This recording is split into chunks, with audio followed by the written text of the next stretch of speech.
The question is whether we are fully aware of the big picture and of where we are in this process. Because as in one side you have this like deep conviction, like a strong conviction that you have mastered like a part of yourself, or sometimes you even feel like you haven't mastered it all. And then if you have mastered like that part of yourself or like a big part of yourself, how is that that there are times where you feel like you fall behind in terms of like simple like things such as, oh, how did I choose this even though I knew that this would not be a good thing for me? Or like, why did I fail in not communicating clearly with this person when I remember that last time I went through a similar situation and I did choose to not engage with or engage at a not so honest level, right? So it all always comes down to the honesty, and that honesty, honestly, is not all about you and the other person, but most likely like self honesty. Like when you are honest to yourself, it does open to a much higher level because honesty to yourself will lead you to project that honesty itself. Like when you're not honest to yourself, at times when you are tested, at a level of honesty by other people, then you end up projecting that non honesty to them. But when you are honest to yourself and you are triggered at many times in your, you know, day by day life and in circumstances, like the reflection of you, of that inner honesty, is going to be projected in the outside. So when we say that the outside world mirrors your inner world, is because in essence it does. In essence, like what you had experienced inside is going to be projected outside, and then you're going to take it back inside, and it's going to be even worse. So instead of allowing sometimes you getting engaged on activities where you understand that you still need to master first, like, self-compassion, then don't engage much in interactions and situations where you're gonna be asked to have that compassion. And if you haven't developed it yet with yourself, then you're gonna end up like creating more hurt to yourself and to the other person. And usually it's like a three-way street because when you're creating more hurt to yourself and to the other person, you're also creating sort of like a karmic tie, meaning like that lesson might still come back up or that event might repeat itself in some other timeline. I haven't like realized yet when the karmic lessons are going to stop for my own process, like for all all the different people I have interacted with who are going through this journey of, like inner child and emotional cleansing, clearing, and still like our awakening in different dimensions. They all seem to also bounce back and forth into full awareness and no awareness. It is as if they feel like they're more in their heads as opposed to outside. Like there has been only a few individuals who were able to fully realize themselves in this planet and embody that character. And even then, they were not like we can't quite tell like if they were 24/7, like fully realized and fully embodied, right? Because I don't know, I just feel like this big being, like this higher version of ourselves, they are more engaged in like things they're more called to be engaged with interactions, activities, and things they're called to do. So, and maybe the place where they are, there's not really like a sense of time, like there's no really physicality. They just have to be back sometimes and forth. Like that's why there are times where I've actually asked this question before to this guy. I was like, have you ever felt like you were in a place and you had just the sense of like disappearing like for a second and then you came back and you're like, where was I to begin? Right? And there are times where your mind, like you speaking from that personal self, like you can come in and say, oh, like I daydream a lot. So how much is that daydreaming an activity in the brain as supposed to like you um essentially time traveling, essentially like catching up with karmic lessons or catching up with helping others in different spiritual planes of existence. So that is something that we don't know. I would love to have the answer to you, but what I feel like is that there's so much more that we don't know about really like what happens when you sleep, because the sleep itself is also a fantasy, right? Like there is like the level of sleep which is related to the activity that is going on in your brain, in your imagination. But there's also the level of sleep where you just like fall out of that true place of awareness where you are awake. Um, so there are like many, like, there are all those different words we use to explain the unseen and to label them. And those labels, it's quite dangerous because there are a lot of them that are not really true, and people are using it out there. And I'm not here to mention which words are or not, but the way how we know what is relatively truth to what it's not is based on how you feel. Because to me, how I discern truth is like when it sounds light, when it sounds like free, when it sounds like, peace, when it sounds like I can take on that.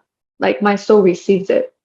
But when you're hearing someone explaining, the metaphysical, the spiritual, with a lot of labels and concepts and ideas, you can kind of pick on the level of truth when it sounds like heavy and dense. And it's almost like that there are times where I see myself channeling and I can start from like this high level place, right? This like super awake state where I'm just going with it. I just don't care what comes next and I'm just going and going with it. And then there are times where it seems like I got already in my head. And what happened?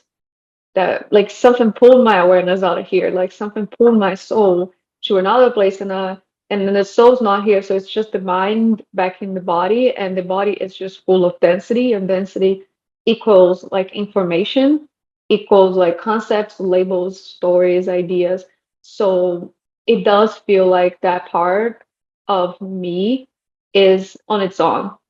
And I can see even in some of my videos when I'm actually like channeling from, my head or from my emotional heart versus like when it's me fully here choosing to communicate with you and express and share my wisdom. So obviously I don't get bogged down or upset when I see that anymore. But again, it's also something that I have already brought to my conscious level.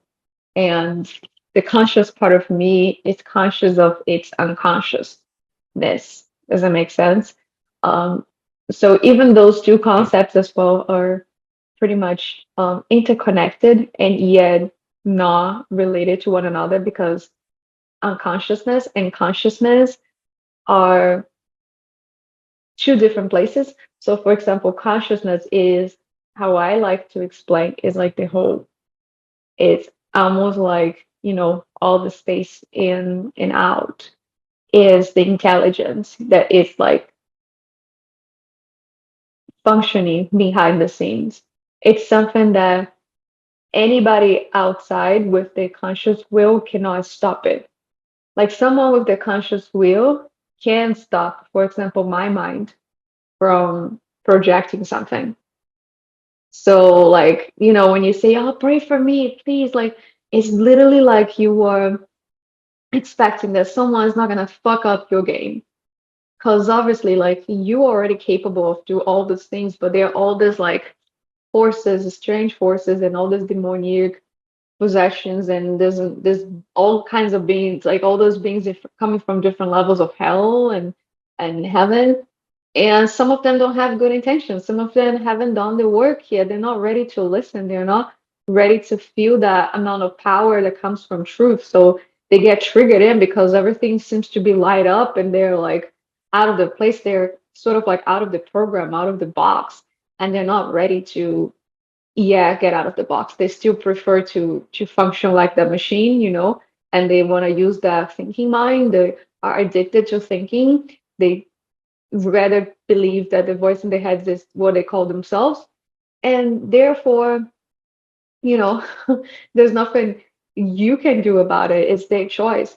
But with their conscious will, yes, they can stop someone. Um, but consciousness cannot be stopped on its own. So when you say like something was meant to be, it's literally because consciousness, you at your true self, chose to act upon something and do that thing. And basically nothing outside, no external forces or influences could whatsoever interrupt that pattern, that flow. So I'm bringing that to you guys because this path to success is really interesting because everybody is on this hunting to really like, oh, I gotta get this done. I gotta that part, in a way, like I have to accomplish this day, that and that. And it seems like there are all these distractions outside that could be just like, pulling your focus out of the main focus. Like your main focus is maybe finish a book or finish an assessment, and then you can't quite do that because you start doing that early in the morning and then you hear someone bouncing the table. And honestly, if you were fully in your space, that outside noise should not bother you. But it does because you're still coming from force. You're still operating from a space that is shared by everyone else. You're not home yet. But when you're home, when you are in your space and you are coming from a place of things are meant to be, and it is, and it's God's will, then nothing else outside should bother you because that higher power can stop whatever could be preventing you from doing what you're supposed to do. And I'll tell you more, that higher power can prevent and stop even the seed of thought of someone who intended to act upon that thing. So if you ever see, or if you still see yourself at that place where you feel like bothered by other people's voices or other people's gestures and ways to look at you or deal with you, know that you are trapped, yeah, in that place where you think you are that thing, which you're not, because nothing outside you should ever upset you. Again, it's just like the mirror itself should just be clear. So when you see everything else clear, that means you are seeing the reflections of yourself, whether they are positive or negative, but you are just okay with it. I'm not saying you are just going to see positive things happening all the time, that life is just going to reflect, positivity and love, and that you're not going to see mistakes. No, you will, but you will be able to come from that place of intelligence, of higher awareness, and you will just work with those things accordingly without reacting too much, without yelling at yourself in your head or in your heart or whatever you are. Because now it's a process like of liberation, like you are embracing that liberation. And you understand that to achieve success, to accomplish anything in life, you need to be comfortable first in your own skin. Period. What does it mean to be comfortable in your own skin? It doesn't mean that you are just comfortable in a room where you're locked in and you feel like, oh, this is the space I'm in now. No one can come in. It's like I'm pretty happy and and focused and engaged here. No, it's about being comfortable on your own skin anywhere you are, because now you're not just identified with what you're seeing outside. The moment you identify yourself as I'm this thing and there's this thing there, there's the separation.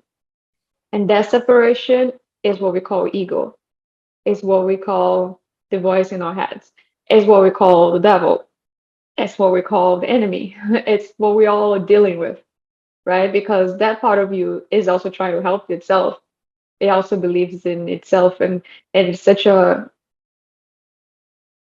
higher level, because it is that force that really really drives people till now, that it drives actions and business and more of like manifestations in all kinds of levels, but you're still learning how to discern how to let go more of that place in you of force, of control, judgment, analyzing, to embracing whatever comes up. If you were chosen to, I mean, you were chosen because apparently you were already chosen before the experience even happened. I believe you were already chosen, let's say, to um, hire the services of someone who you felt like, you made yourself to believe, you made yourself to believe that the activity would lead into something. And then when you actually got into the activity led into something else. And then there's a part of you who's really mad, right? And it's projecting that madness into someone else. But in reality, that part of you is actually projecting that madness into itself. That hurts, but it's the reality here.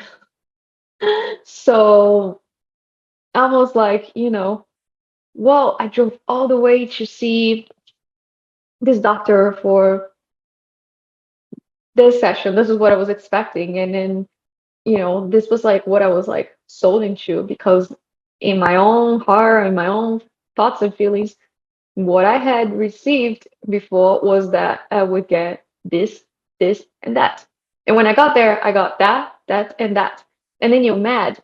So instead of being mad about not getting what you really wanted to, I would highly suggest you simply sit down with yourself for that moment, and you, from that place of creator, from that place of understanding, from that place of like, I know the truth, even when you think you don't, you do, come to that part of you who feels hurt and disappointed and left alone, and you say, I see you, I forgive you, I know where you're coming from, it's okay.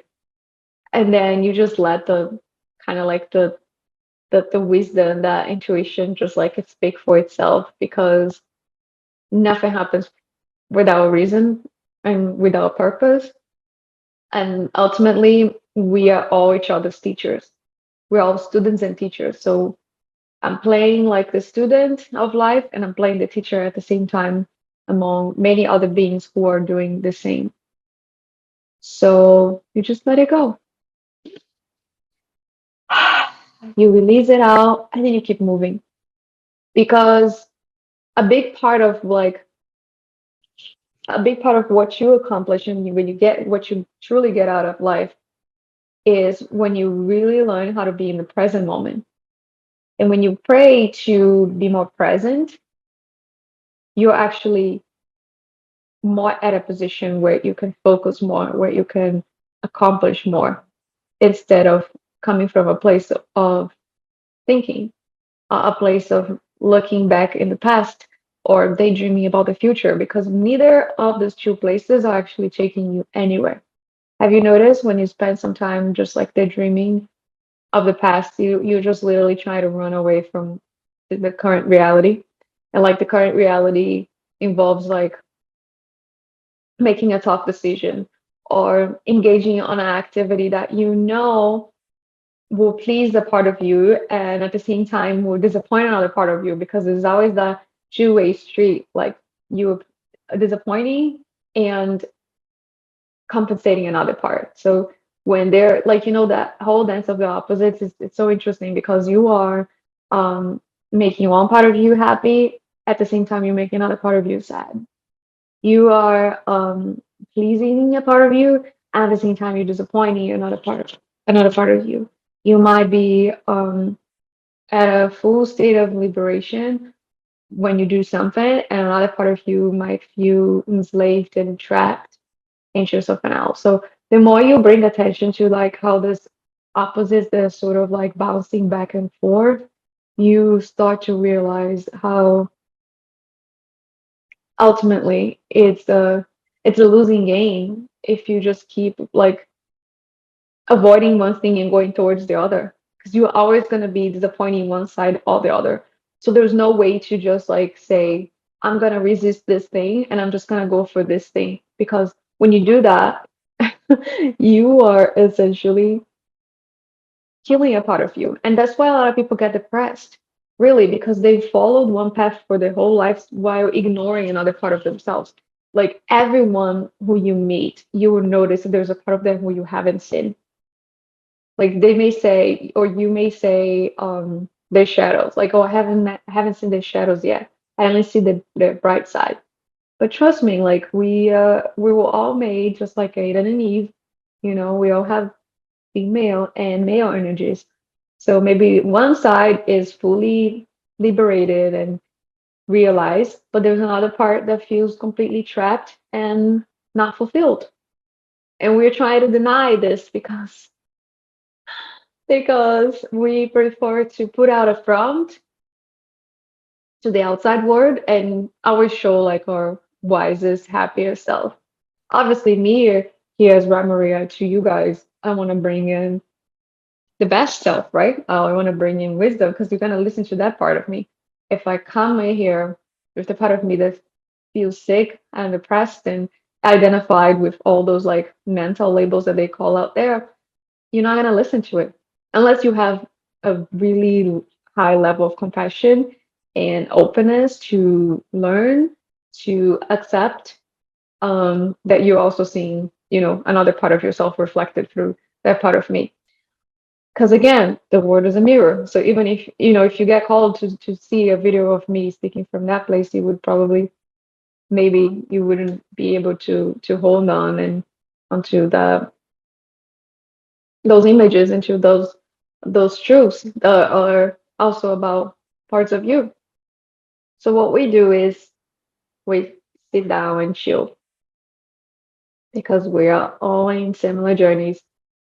Even though it seems like someone has it more together than you're not inside that person. Maybe like what they feel inside is like much worse than what they feel, what you feel. That's why they have to compensate so much in the external. Have you ever thought of that? Have you ever thought that maybe a homeless person might feel better than someone who lives at a mansion in Hollywood Hills?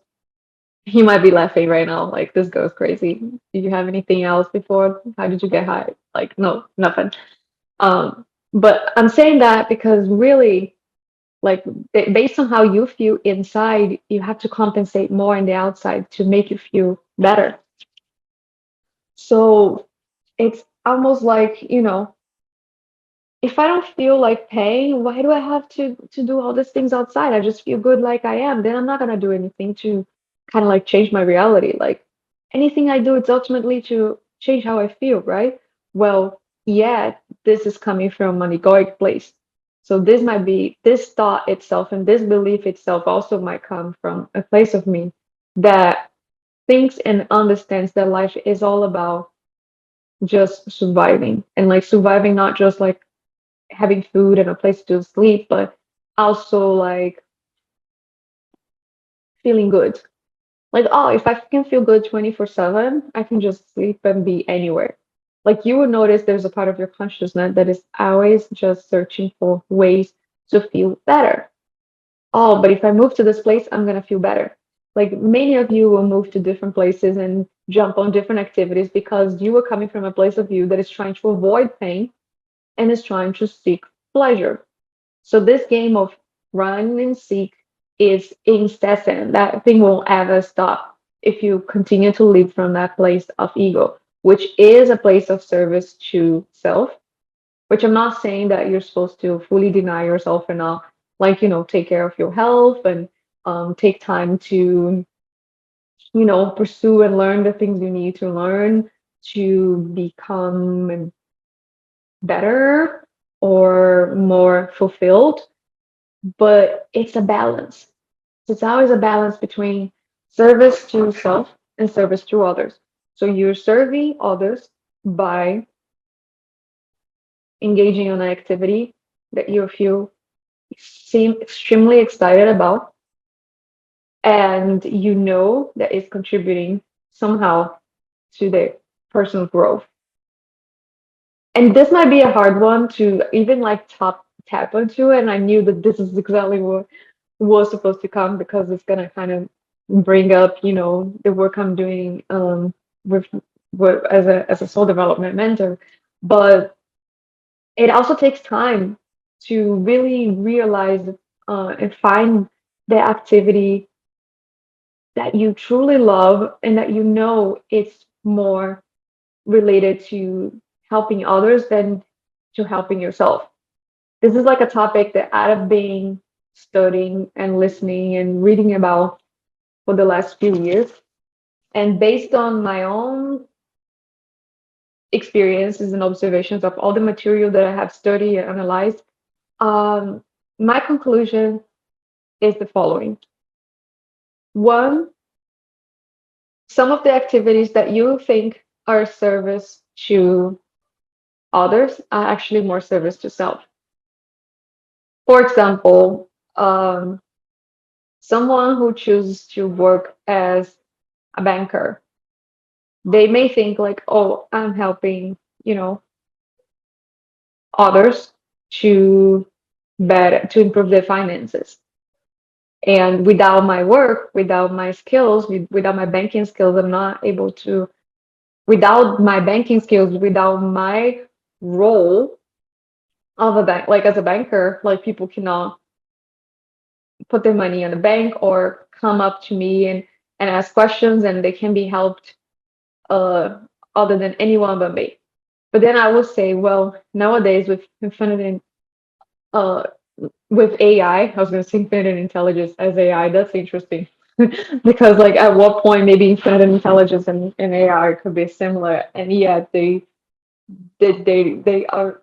Mm, this is totally a different topic, you guys. But yeah, how much of infinite intelligence and AI are related? They work together, but they are not related.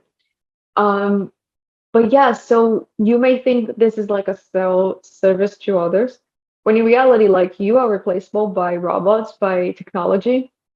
So what you're doing, even though you think you enjoy, is that you made yourself to believe that you are passionate about this job. And you program your mind, you program a part of yourself to enjoy this activity. But in reality, that part of you enjoys what this job brings to you. And that part of you is obsessed with the positive aspects of this activity because I know like there has been jobs in the past where the managers they try to like program my mind and basically like they know how to do it and I know how to do it too. I could have done that this to myself for other jobs that I knew I would make a lot of money, but I also knew that the damage in my psyche would be much broader than what already has been in the past or the times when I didn't have, when I didn't have enough control of myself. But basically, it's like you are coming from a place of fear. So you understand what's going to happen if you don't pursue this job, right? So you hijack your brain and you say, well, at this job, I get free drinks. I get an amazing, comfortable place to work. I get to meet incredible people. I get to do this thing over and over again, which is really engaging to my brain. And I keep just using this thing over and over and over. And that part of you is basically like functioning perfectly fine, and it believes it's the truth. It believes it's real. But in reality, the part of you is not real. It's a program part of your psyche that's being programmed to and is being trained to do that job over and over again.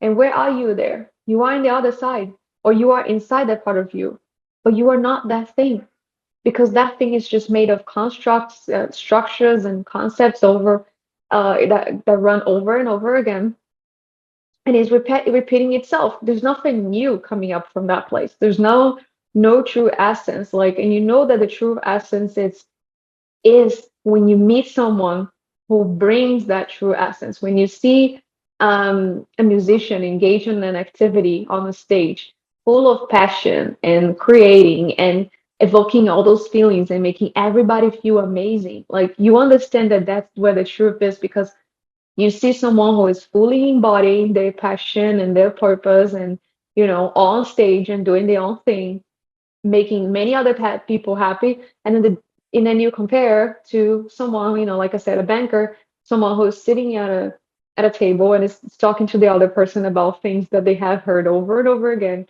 and that the banker itself has talked about this thing over and over again. So it's kind of like you seeing like a reproduction, like a uh, um like a reproduction. To me, it's like a memory, that is just being played over and over again. Like there are some scenes that are played over and over again, and it seems like there are many entities who choose to be engaged on that scene over and over again. They say the same things, they have the same outcomes, and the activity just repeats itself, just on like in a tape. But when you watch a show, you go to a concert, you feel a different quality of energy, right? You feel that higher consciousness. So that's what I call the cosmic energy, because like that soul who is performing, that person is embodying their true self. They're embodying like the cosmic power, the cosmic energy of everybody else who is also choosing to attend that concert. Or I mean, like there probably some other activities as well that where you see a lot of passion coming from. But I'm bringing up the stage because like anything like artistic, in terms of performing, like musicians, how they perform, even though they are playing the notes over and over again, a lot of the times you can still feel those feelings evoked on them, because they are coming from a place of like, I do enjoy what I love to do, right? But it is a journey. It takes time to arrive at that place. I would say there's no way to know. Like each soul has its individual journey.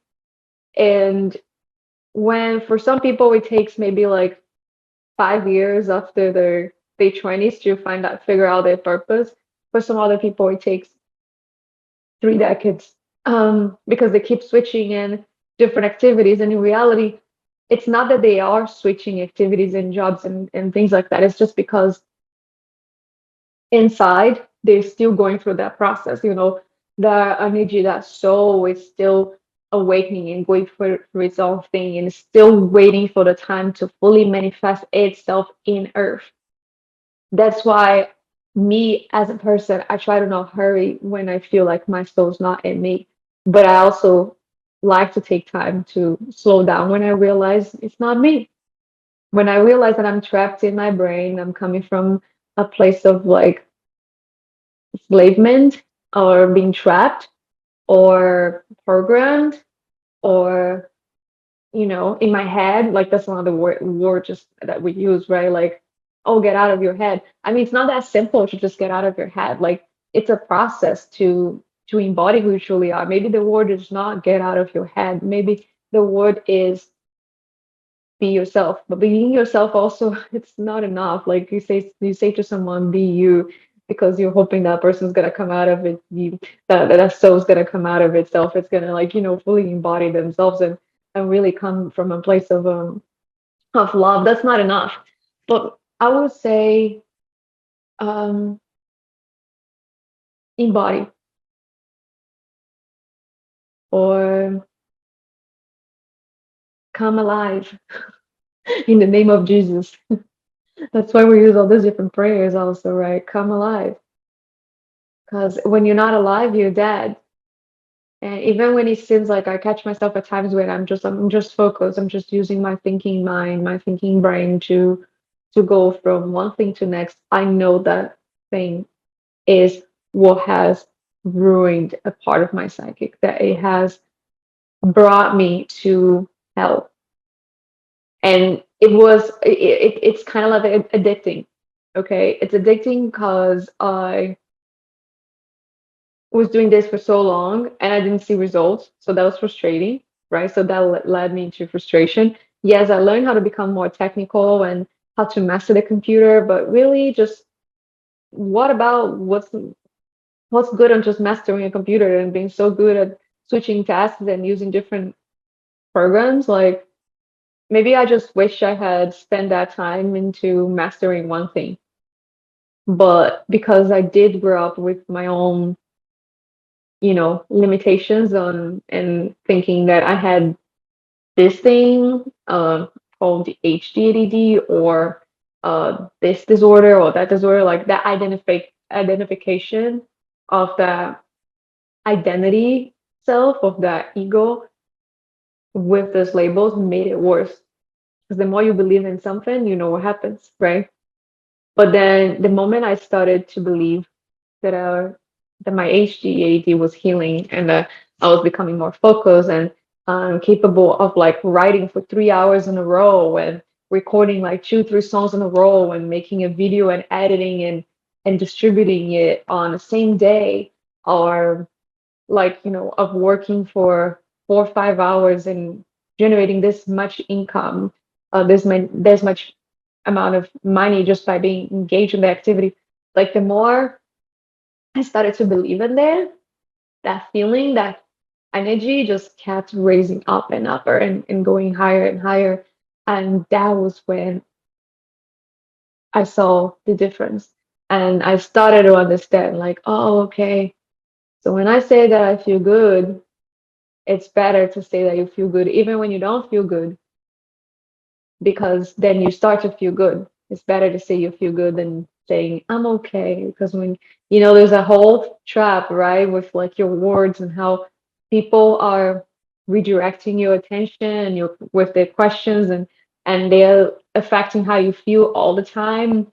And although we wish the best to everybody, we don't truly wish the best for everybody inside, because until you fully wish the best to you, you won't wish the best to others. So first, it is about doing the work inside, and you may call that being selfish or service to self because you're taking a lot of time to spend time reading, visiting therapies, and finding people like myself to work with you as a mentor, or you know, spending time on your own, meditating, doing all those different things that carry certain amount of time and concentration in you as